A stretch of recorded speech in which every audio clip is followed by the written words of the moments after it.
जतमध्ये आज जी घटना घडलेली आहे त्या घटनेचा मी तीव्र शब्दामध्ये जाहीर निषेध करतो।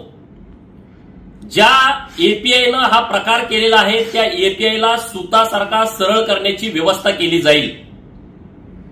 प्रतापगडाच्या पायथ्याशी छत्रपती शिवाजी महाराजांनी अफजल खानाचा कोतळा काढला हा इतिहास 4थीच्या पाठ्यपुस्तकामध्ये आहे। मग हे एपीआय महोदय 4थीच्या पाठ्यपुस्तक फाडून टाकणार आहेत का? या महाराष्ट्रातला धारकरी आणि या महाराष्ट्रातला वारकरी यांच्या हृदयामध्ये छत्रपती शिवाजी महाराजांचा इतिहास आहे, त्यांना हृदयामध्ये स्थान आहे। त्यांना हृदयामधून तुम्ही बाजूला हटवणार आहात का? मी तमाम शिवप्रेमींना आवाहन करतो की महाराष्ट्रामध्ये हिंदुत्ववादी सरकार आहे आणि छत्रपती शिवाजी महाराजांचा अपमान केलेला खपवून घेतला जाणार नाही।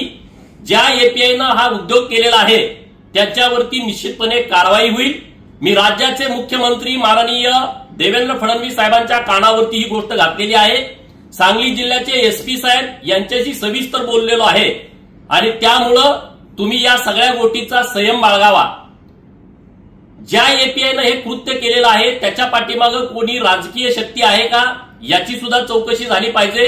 कारण 2009ला ज्या नेते मंडळीच्या डोक्यात जंत होता त्यांनी जी दंगल घडवलेली आहे तसा काही प्रकार जतमध्ये करण्याचा प्रयत्न केला जातोय का याची सुद्धा चौकशीची मागणी मी करतोय।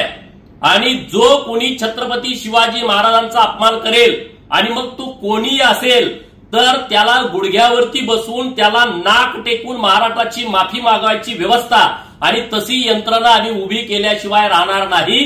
जय भवानी, जय शिव।